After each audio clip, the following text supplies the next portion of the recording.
Hello students, आपका एक बार फिर से मेरे यूट्यूब चैनल पे स्वागत है। आज का जो विषय है वो है व्यक्ति और समाज का संबंध, relation of individual and society. देखिए, हम सभी जानते हैं कि अरस्तु ने ये कहा है कि मनुष्य एक सामाजिक प्राणी है। जो मनुष्य अपने साथियों के साथ सामान्यतः सहयोग करता हुआ जीवन व्यतीत करता है वह एक सामाजिक प्राणी है। देख, मनुष्य का समाज के बिना जो है कोई अस्तित्व नहीं है। जो मनुष्य पैदा होता है वह एक सामाजिक प्राणी बनता है और समाज में रहकर वह बहुत सी ऐसी चीज़ें सीखता है और समाज के ऊपर निर्भर हो रहता है। तो हम एक बात कह सकते हैं कि मनुष्य समाज के बिना और समाज मनुष्य के बिना अधूरे हैं, या यूं भी कह सकते हैं कि दोनों जो है वो एक दूसरे के पूरक हैं। वास्तव में यदि देखा जाए तो व्यक्ति के बिना समाज और समाज के बिना व्यक्ति की कल्पना नहीं कर सकते। तो आज का जो हमारा विषय है वो यही है कि व्यक्ति और समाज के बीच में क्या संबंध है, और इसी को हम बात करेंगे आज। तो व्यक्ति और समाज के संबंध में हम बात करने से पहले हम कुछ सिद्धांत देखेंगे जो कि हमारे बहुत प्राचीन सिद्धांत हैं और वो आज भी पूरे यूं कह दीजिए कि आज भी समर्थित हैं। तो हम सबसे पहला बात करेंगे कि सामाजिक समझौते का सिद्धांत, जिसको हम सोशल कॉन्ट्रैक्ट थ्योरी भी कहते हैं। इस सिद्धांत के जो समर्थक हैं वो हॉब्स, लॉक और रूसो, इनके विचारों पर आधारित है और ये कहते हैं कि व्यक्ति प्रारंभ में प्राकृतिक अवस्था में रहता था और पूर्णतः स्वतंत्र था। प्राकृतिक अवस्था कौन सी होती है? जैसे जंगलों में निवास, जैसे आदि मानव हमने देखे हैं कि वो बिल्कुल जंगलों में निवास करते थे और किसी भी तरह के उनके अंदर कोई भी समाजीकरण उनका नहीं हुआ था। बस वो शिकार करते थे, खाते थे और अपना गुजारा करते थे। या यूं कह दीजिए कि उन पर कोई भी सामाजिक दबाव नहीं था। वो पशु पक्षियों के समान कहीं पर भी जो है स्वतंत्रता पूर्वक घूम सकते थे और प्रकृति पर ही वो पूरी तरह आश्रित थे। उसकी सहायता से सभी अपनी आवश्यकताओं की पूर्ति करते थे। किंतु जैसे जैसे प्राकृतिक अवस्था में जनसंख्या बढ़ने के साथ मनुष्य के जीवन में क्या हुआ, कठिनाइयाँ भी बढ़ती गई और अपनी आवश्यकताओं की पूर्ति के लिए उन्हें कठोर संघर्ष करना पड़ा। उससे क्या हुआ, धीरे धीरे जो है मनुष्य भूमि पर अधिकार करने लगा।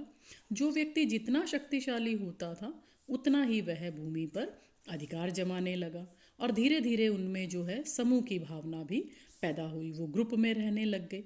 तो ऐसी स्थिति में जो है जो बहुत बलशाली ग्रुप होते थे वो समाज में रह जाते थे और दूसरे जो लोग थे उनकी स्वतंत्रता जो थी वो खतरे में पड़ गई।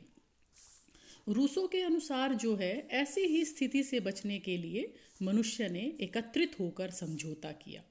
इस समझौते के अनुसार प्रत्येक की स्वतंत्रता की रक्षा की बात सोची गई।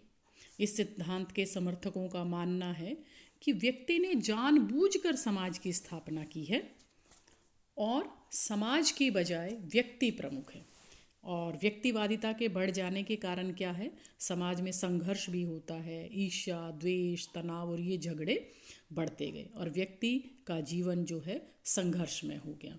जब व्यक्ति का जीवन इतना ज़्यादा संघर्ष में हो गया तो उसने अपनी आवश्यकताओं की पूर्ति के लिए समाज के ऊपर निर्भर रहना शुरू किया। हालांकि इस सिद्धांत की कुछ कमियां भी अपन को देखने को मिलती है, किंतु हम उन कमियों को नज़रअंदाज करें तो भी हम मानेंगे कि समाज के अंदर जो है व्यक्ति का विशेष रूप से महत्व है।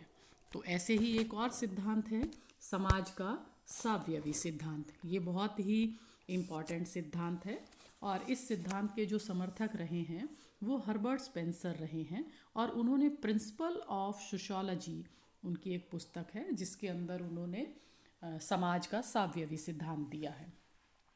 अब इस सावयवी सिद्धांत में वो ये जो है समाज की जो तुलना है वो मनुष्य के शरीर से करते हैं।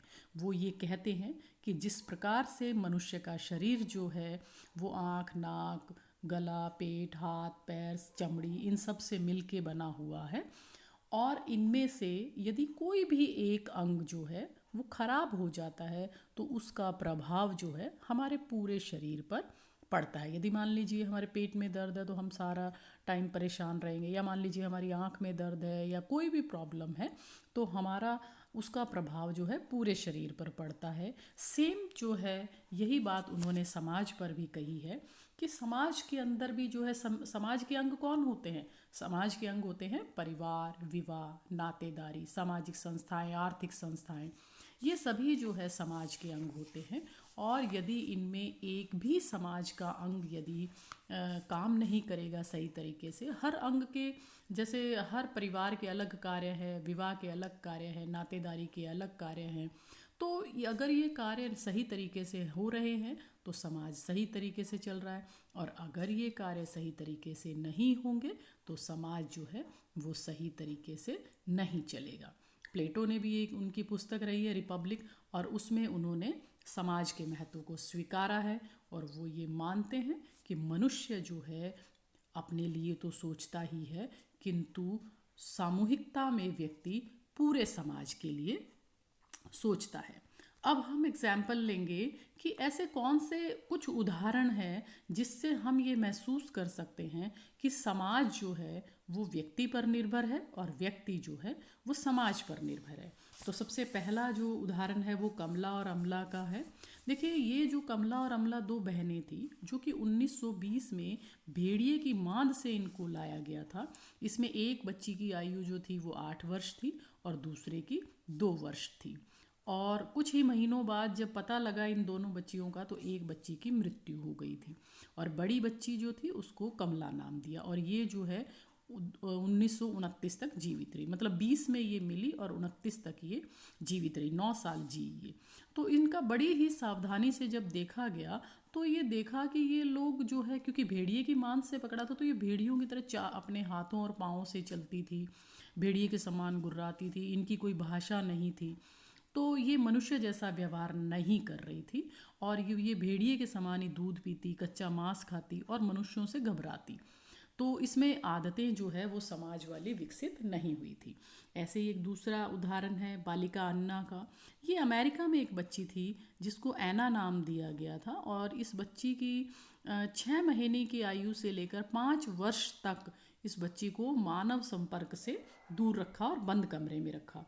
और जब कमरा खोला गया तो देखा कि इस लड़की को किसी भी चीज़ की कोई भी ज्ञान नहीं था, न वह बोल सकती थी, न वह चल सकती थी, ना ही उसमें इस तरह के कोई गुण पाए गए। कुछ समय बाद उसकी मृत्यु भी हो गई। तो इसमें क्या है कि इससे हमें ये पता चलता है कि व्यक्ति के मानवीय स्वभाव या प्रकृति तभी विकसित होगी जब वो सामाजिक मानव होगा।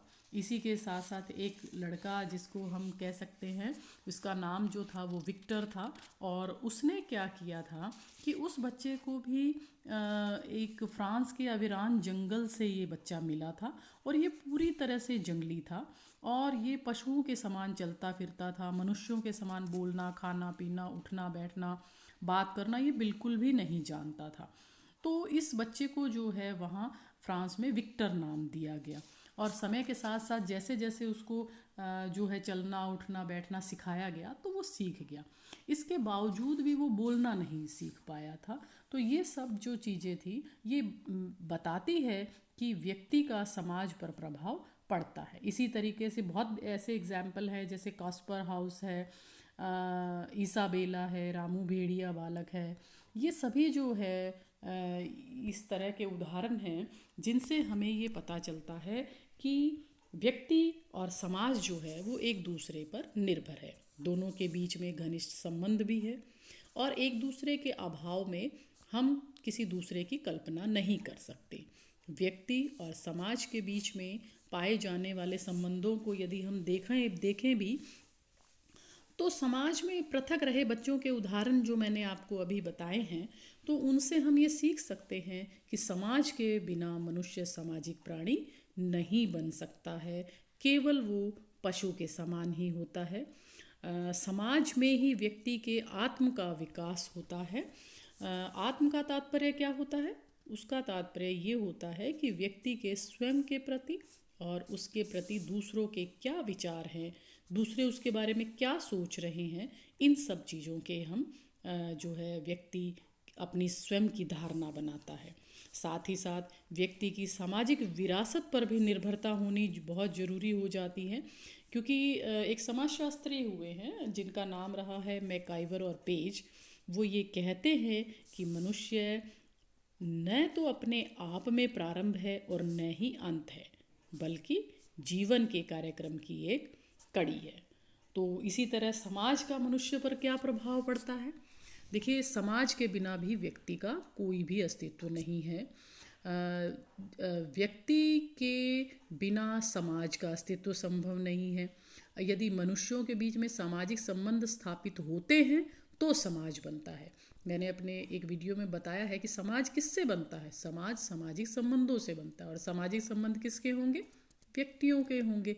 तो इसी कारण जो है हम ये कहते हैं कि सामाजिक संबंध जो होते हैं वो समाज का आधार होते हैं। व्यक्ति संस्कृति का निर्माता होता है। उसके अपने चिंतन, मनन, अनुभव और प्रयत्न के आधार पर ही समाज बनता है और संस्कृति बनती है। तो इस प्रकार हम कह सकते हैं कि व्यक्ति के लिए समाज अत्यंत आवश्यक है और समाज के लिए व्यक्ति भी बहुत ज़रूरी है, और दोनों में पारस्परिक निर्भरता पाई जाती है और एक के बिना दूसरे का कोई भी अर्थ नहीं है। आशा करती हूँ आपको व्यक्ति और समाज के बीच का संबंध जो है वो समझ में आया होगा, और इसी के साथ मैं अब जो है आज का ये टॉपिक यहीं समाप्त करती हूँ। Thank you.